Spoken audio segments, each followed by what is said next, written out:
Hello and welcome to another Blender Cookie tutorial. This is David Ward. Let's go ahead and tab back into to edit mode, or excuse me, to object mode. And now we get to start messing with the fun stuff. First thing we need to do is go ahead and either delete the subsurf modifier or just turn it off. I'm just going to go ahead and delete it. And then we'll add a new modifier and we'll add the multi-resolution. And we'll subdivide it. Let's do, depending on how powerful your computer is, I'm going to start off with 4. And there's a couple of things you can do here now to help this be a good experience while you're sculpting instead of trying to bog down your computer. One is you go over here in your object tools and scroll down. Actually, let's see. Actually, we need to be in sculpt mode for this to work. And scroll down over here and appearance. No, let's see. Okay, it's under options. There it is. See this thing that says fast to navigate. Right now, if you rotate around, you're seeing the full resolution for subdivisions. But if we turn on the fast navigate, whenever we rotate around, you can see it. It changes the resolution down, so it rotates a lot smoother. And also when you zoom in and out. Well, maybe not when you zoom, but definitely when you rotate.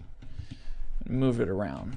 But so anyways, that'll help out a little bit if you've got a kind of a slow computer. So another thing we need to do is go ahead and collapse that. On symmetry, we want to turn on the X mirror. So anything we do on this side, for example, we got the grab. Anything we grab on this side and move, it's going to do it on the other side too. So we'll go ahead and do that. Okay, so we got subdivision of 4. Let's see what that looks like. The tool that I like to use for adding wrinkles and things like that is the crease tool. So I'll go ahead and click on that and make sure it's set to subtract. And now if you go in here and let's put some wrinkles up around the side of his nose down to his mouth. So just click and drag in there and you can see it starts making a little indentation. And since we have the symmetry X turned on, it does it on both sides. So this is a good, quick, easy way to add some nice, old person wrinkles, basically. If you're not old person and you have these wrinkles, I apologize. But we're going to be adding a lot of them to our little elf here. And some little muscular structure around the bottom of the mouth there. Maybe a little bit of chin definition in here. Right there. You see? It's a nice detail already. Let's clean that up a little bit more. And let's go ahead and just start adding more little subtle wrinkly areas. Get in here a little closer.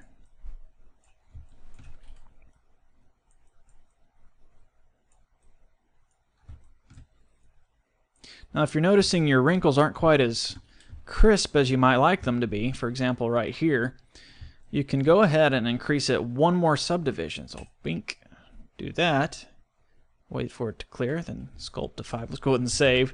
When the higher your subdivisions get, the more likely it is to crash. So make sure you're saving often. So we did one more subdivision, and if we go in here, you can see that we can add a lot more fine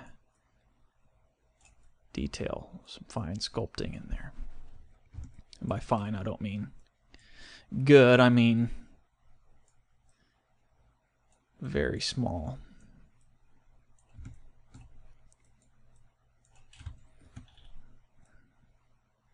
If you're wondering what this is doing to your computer, how many faces this is putting on, just hit Z and go into wireframe view and look at that. That's how closely knit all your faces are now.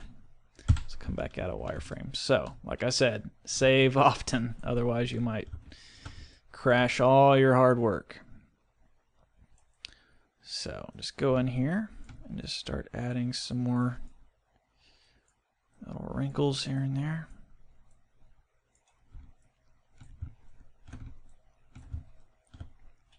Now the crease tool can work for other things too, rather than only, adding indentions and little crevices like this.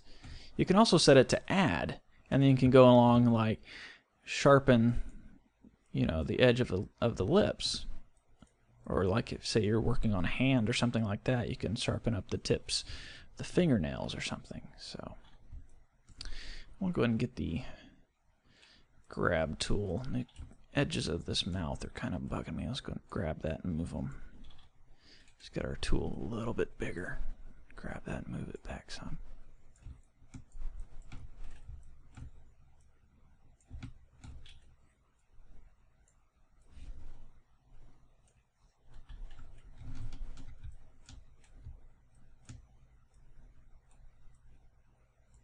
Okay. Okay, so now let's go ahead and grab the crease tool again. And let's start working around the eyes. Let's go in here and add some... Oops, turn that back. Undo that. Let's go ahead and turn that back to subtract. And now we'll go in here. Let's turn the strength up just a little bit. Go in here and start adding some bagginess. Maybe he's been working all night. Maybe it's, Christmas Eve, and he's been working all night getting pies and cakes and everything made. Yeah, it's silly, but sometimes it's fun to make up stories to go along with what it is you're doing. Might help keep you interested if you start getting bored. Let's make the brush a little smaller. Add some nice wrinkles above the eye now.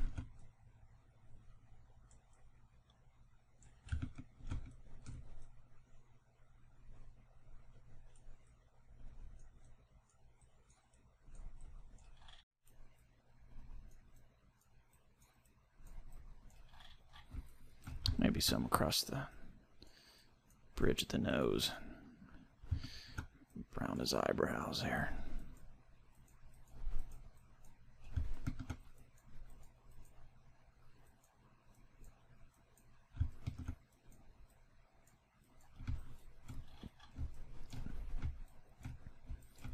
Go ahead and keep going down the nose. Maybe turn the strength down a little.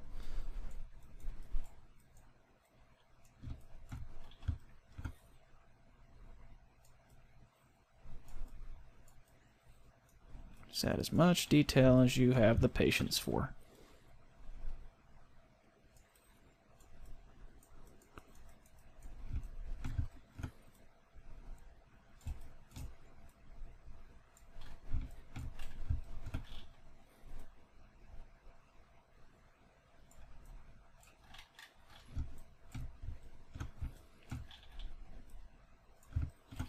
This is the fun part, I think. You can just lose yourself in it and just not even think about the time and just get crazy and just start painting in all this extra detail and just, like I said, just get lost in it. It can, next thing you know, it could be 2 or 3 hours later. You're like, oh, I forgot what I was working on there. Go ahead and do some more wrinkles around the bottom of the eyelid there.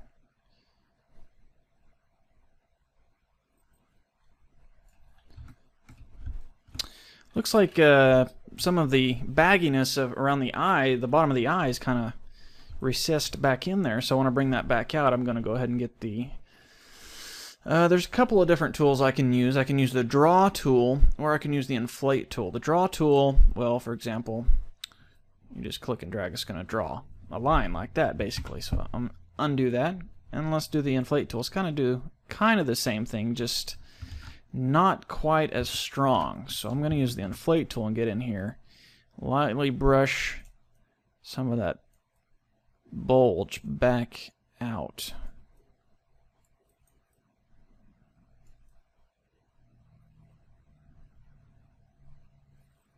Okay, and you see some, looks like pixelated edges there. That's because our faces are expanding and they're going through each other. So the way to fix that is to get the smooth tool and run that back over there.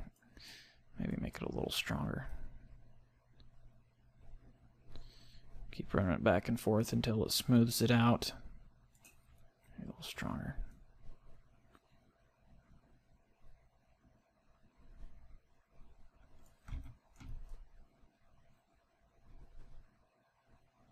And it's a little better. And got some right here we need to, come on. There we go. Maybe touches up just a little bit. Okay, now let's add those creases back in there. Maybe a little different area this time. Let's add them way down around the bottom. Maybe some more smile lines up here.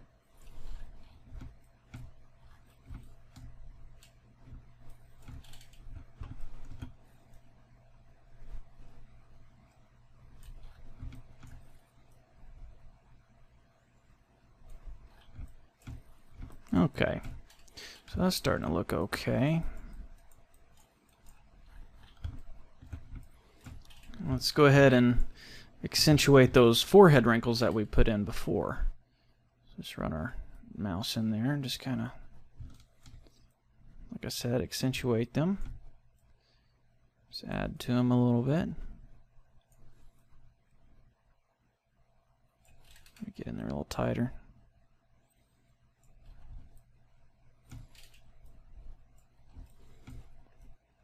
Let's add some wrinkles across the eyebrows there.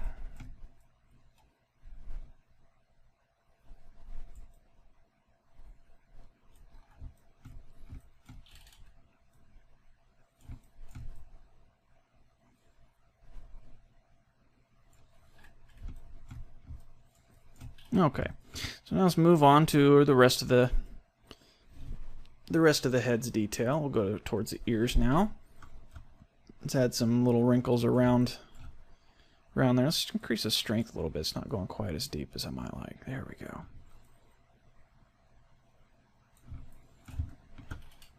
Let's get in here and start just adding some random little squiggle wrinkles in here and see if we can't get this looking a little more realistic. There's some.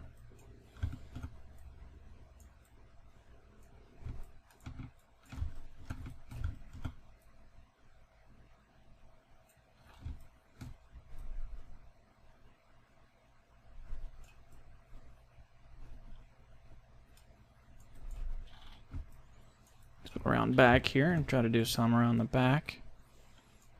There we go.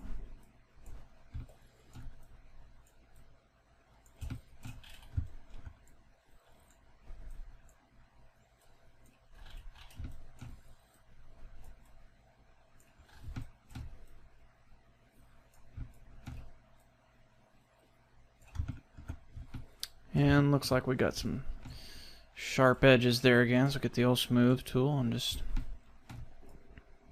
start cleaning that up.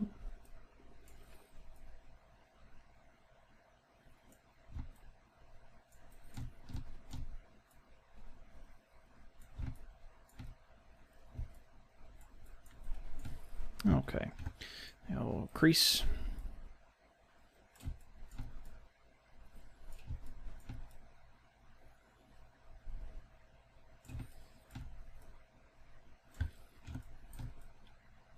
Put some nice worn edges here on the ends of his ears. So maybe he got in a few fights over the span of his life. They tugged on his ears or something, I don't know.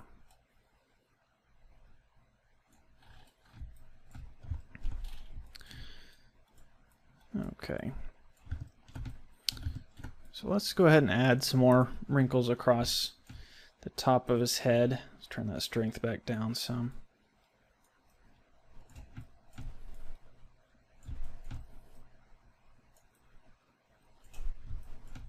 Maybe the radius down as well. There we go.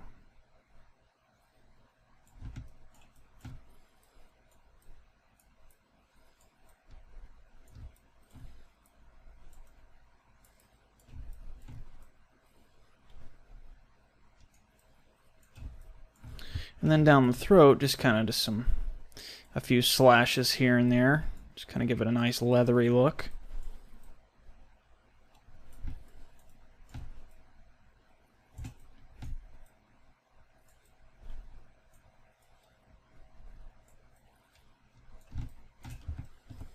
Then maybe just some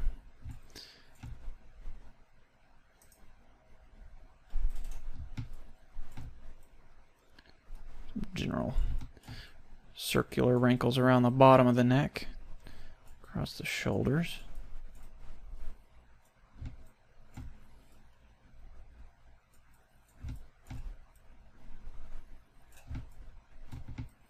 And of course some in the back of the neck as well.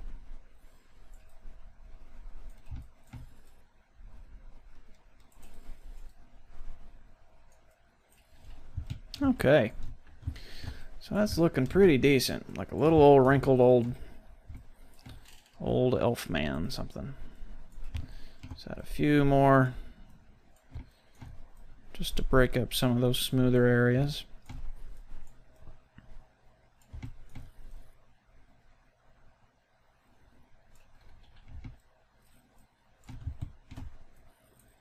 Okay, so that looks pretty decent. Now we got all the wrinkles in there, all the basic wrinkles. Now I want to add some texture to the skin. So the way you do that, just go over here, and you can use pretty much any tool that's going to draw on the surface. I'm going to go with the F brush and turn the strength down a little bit. And then let's go down here to texture, and we'll click new. And it'll automatically insert a cloud texture in there, which is what I want, but I want to be able to modify it. So I'm going to go over here to our texture tab. I'm not going to mess with the materials tab. Just go straight to the texture. And let's collapse the mapping and the influence. And okay, I guess I need to add a cloud texture there. And let's go in here and okay, size. Let's make it very small. Maybe not quite 0, but at least maybe 0.025, we'll say. So that's pretty small. And then the colors, I don't want to use the ramp necessarily. I just want to increase the brightness and contrast. The contrast especially, and the brightness way down. About like so. So it looks almost like a starry night, basically. So now, if I go back over here, let's see, what is this? Let's go ahead and name this one. We'll call it skin. I don't know. Well, just skin. Skin will work. So if I go over here, see if it'll let me pick that one. No. Okay. So if I just deleted all the one that it put in there and just click on the little checker pattern, I brings up a list of all the textures I have in my scene so far. So I guess these are the two that I just created over here, and this is the one that I modified, skin. So there you go. So now if we go in here, we're going pretty close. Let's go up and make our brush a little bigger. Maybe that's too big. But if we go in here and just lightly drag over, zoom in here, you can see it adding that texture to the skin. So it's a quick, nice looking, easy way to get some pores and teeny tiny little wrinkles. Now right now it's adding it to it. It's raising the surface up. I'd rather have it do, like I said, like pores and kind of draw into the surface. So just select subtract, and that's exactly what it will do. Draw in. So another thing that I like to do when I'm drawing with a texture is I want to turn it to dots, because that kind of helps separate it out. Like if I click and drag here, it's kind of smearing the texture out anyways, but let's undo that a couple times. Let's make the strength quite a bit smaller. But if you do dots and you click and drag, it more or less does, it doesn't smear it like, say, if I used airbrush. Well, it's kind of that kind of does the same thing too. So let me undo that. There was one of them that kind of just like dug in and just smeared the whole thing, but maybe like I said, dots should work fine, so let's just use that one. Just click over. Now let's add some little rough area. Turn the strength down.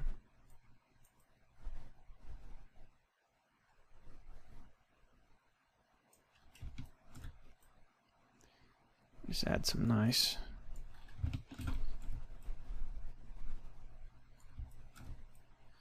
skin looking textures there.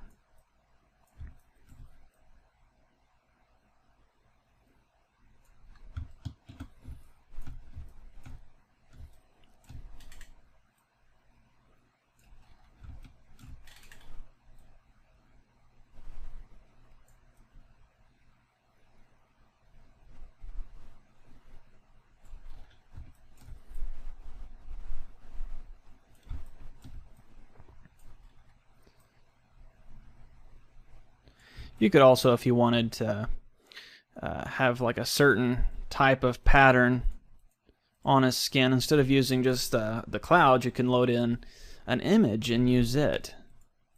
Like for example, if you say you were doing like a cow or something like that and you wanted to give it a brand burned into its skin and into its hide, you could just load in an image of whatever you wanted the brand to look like and just click and drag on it, and it would make a, you know, an indentation on the model. So right now I'm just going in and adding some general texture.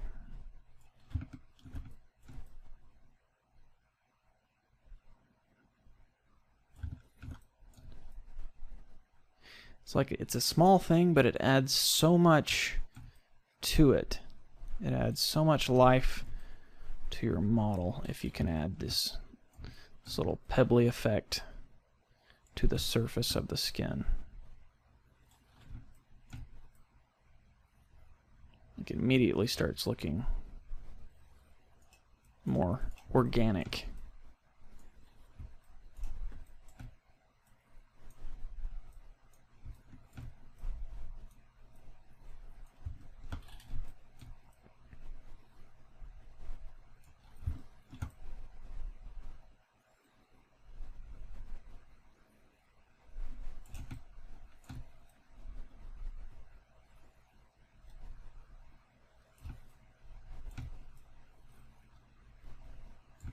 We're almost done painting this on there, and then we will go ahead and create a tangent normal map with it, so we don't have to have the high resolution version.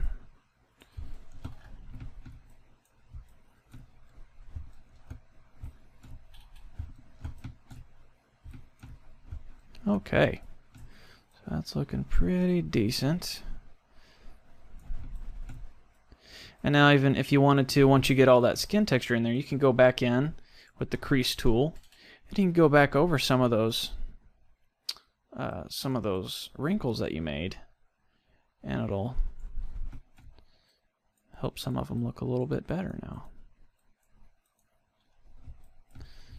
Another thing that helps things look more organic is the actual lack of symmetry.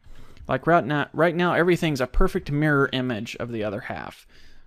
The way to get around that and add some extra likeness to it is let's go ahead and turn off the mirror, and then we'll go ahead and grab the grab tool, and then for example, maybe I want to make the nose a little bit crooked, so I just grab the tip maybe and just run it over, and then boom, already it's a little bit more lifelike because he's not perfectly symmetrical anymore. And then maybe one corner of his mouth goes down a little further than the other side.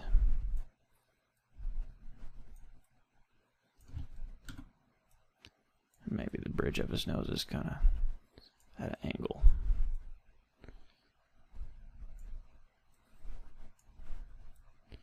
And then, for example, maybe he's got wrinkles on one side that aren't exactly on the other side. If you turn that X symmetry off, minimize that, turn that off, you can get all kinds of extra stuff in there that can help.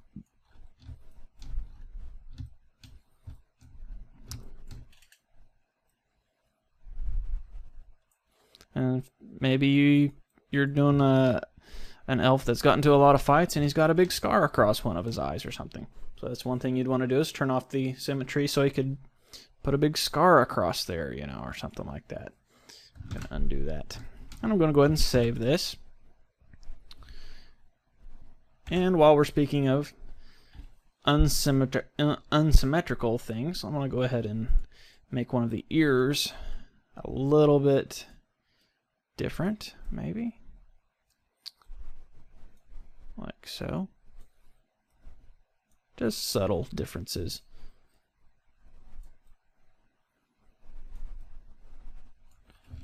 All right. So there we have it. Go ahead and save. And real quick, let's do this before we run out of time. I'm running up on an hour, so I need to hurry up here.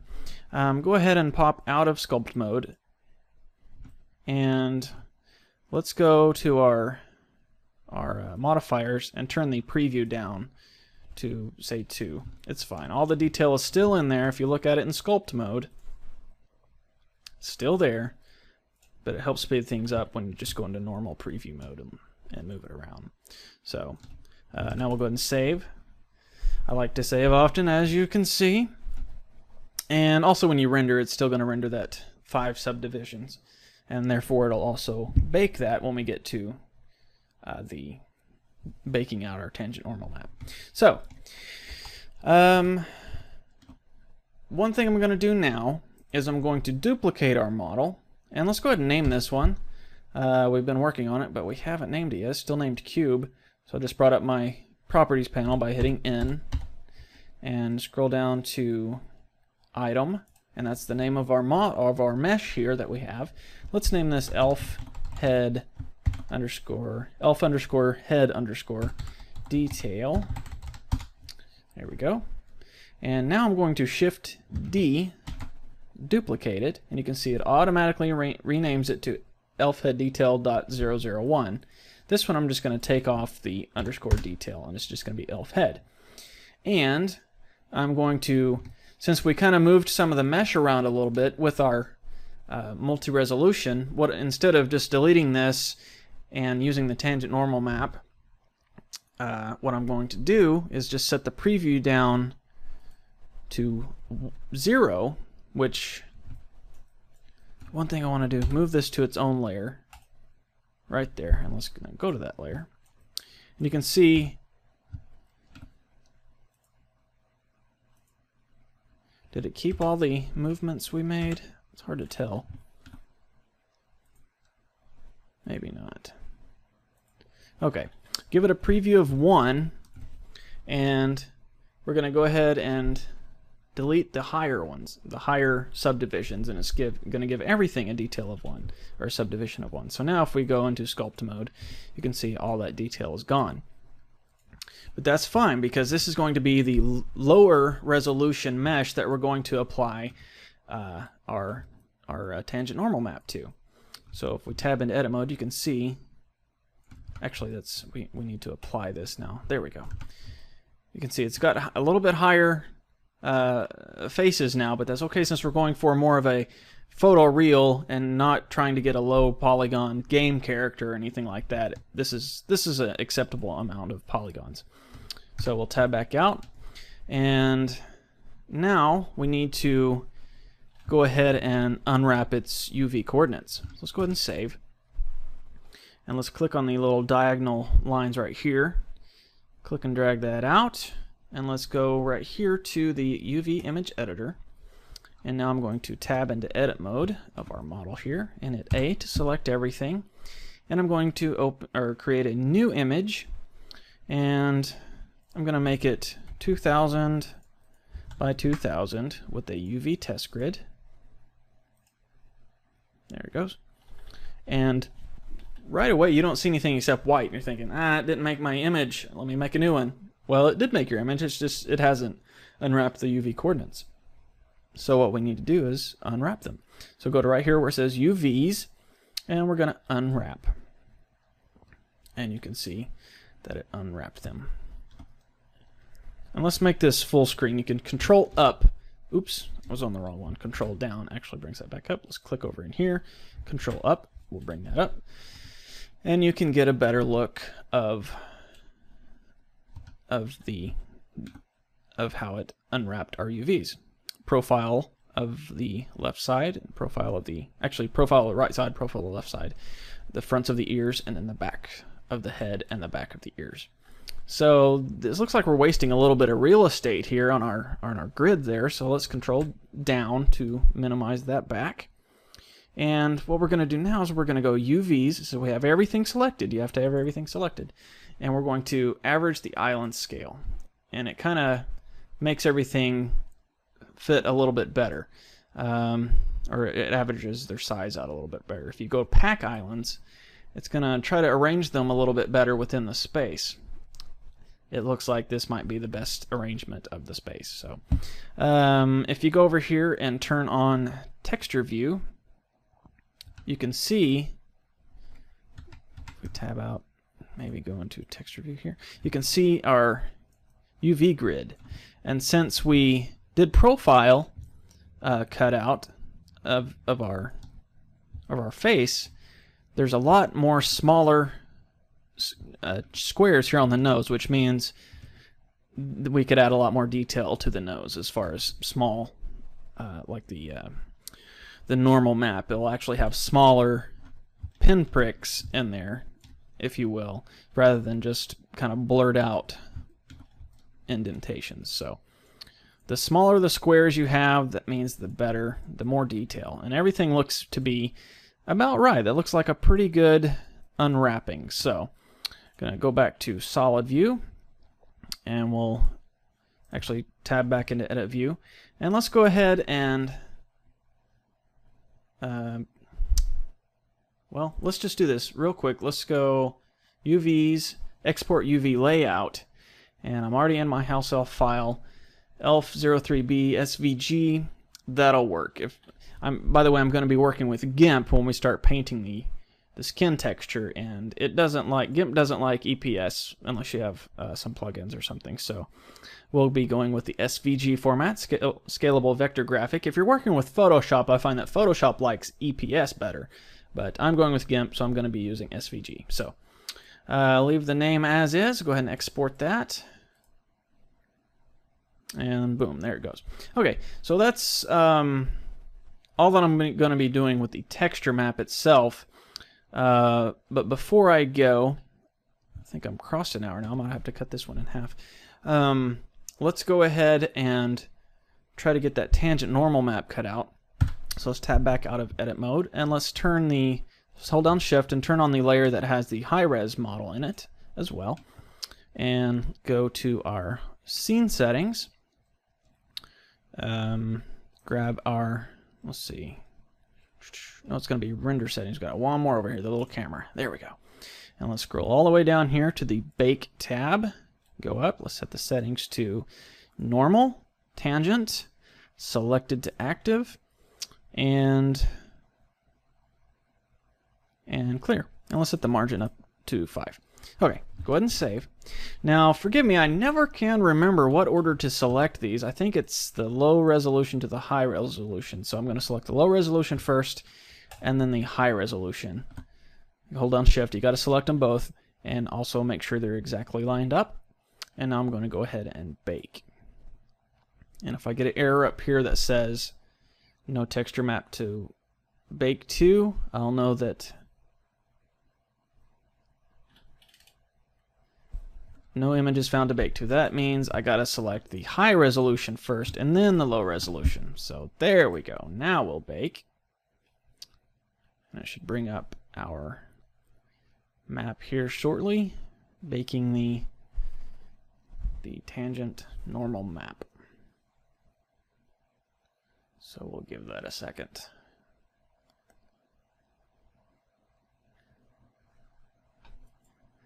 Oh, and Blender crashed on me. So let me go ahead and pause the recorder, and I'll open this back up and get to the point where we were before it crashed, and we'll try again. So hold on just a second.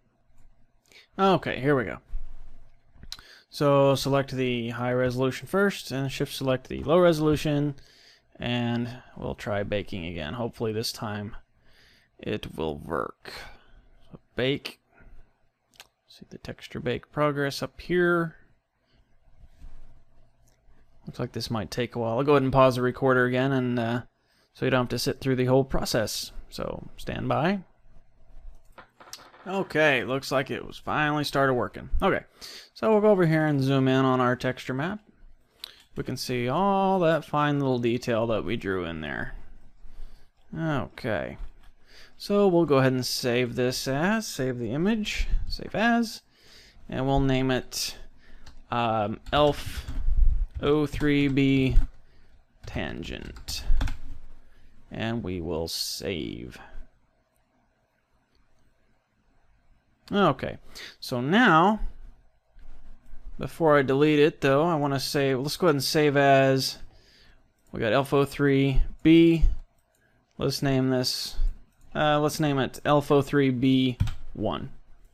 So save, and then if I go back into solid view, let's make sure I'm grabbing the elf head detail. I'm going to go ahead and delete that guy because he's eating up too much memory for this particular model. So delete him, go ahead and save. That's why I named it B1. So I still have the high resolution in 3B, but not B1. So anyway, so go ahead and save that.